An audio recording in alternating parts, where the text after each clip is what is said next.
क्या संथाल परगना में शुरू होगी गैर आदिवासियों की जमीन की खरीद बिक्री।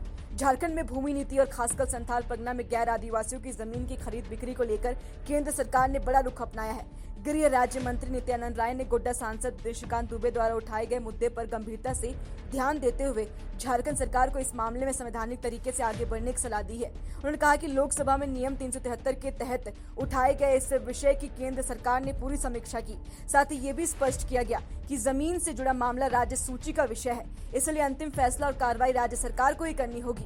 नित्यानंद राय ने कहा कि केंद्र सरकार ने इस पूरे मामले को जिम्मेदारी के साथ राज्य सरकार के पास भेज दिया है और आवश्यक प्रक्रिया आगे बढ़ाने का अनुरोध भी किया जा रहा है। उन्होंने कहा कि भूमि नीति जैसे संवेदनशील मामलों में केंद्र और राज्य सरकार के बीच बेहतर तालमेल जरूरी है ताकि सभी वर्गों के हितों का संतुलन बना रहे। बता दें कि सांसद निशिकांत दुबे ने मांग की थी कि संथाल परगना में गैर आदिवासी जमीन खरीदने और बेचने का अधिकार मिलना चाहिए। उन्हें कहना है कि वर्तमान कानून के कारण गैर आदिवासी लोग अपने जमीन का स्वतंत्र रूप से उपयोग नहीं कर पा रहे हैं। लोगों की जमीन होने के बावजूद बैंक से लोन लेकर बच्चों की पढ़ाई, शादी, इलाज और शहर में मकान बनाना पड़ रहा है। उनका कहना है कि अगर संथाल परगना का विकास करना है तो लोगों को अपनी जमीन पर अधिकार मिलनी चाहिए।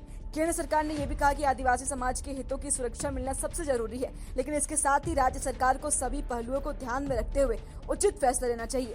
बता दें कि गृह मंत्रालय पहले भी इस मामले में झारखंड सरकार को जरूरी कार्रवाई करने की सलाह दे चुका है।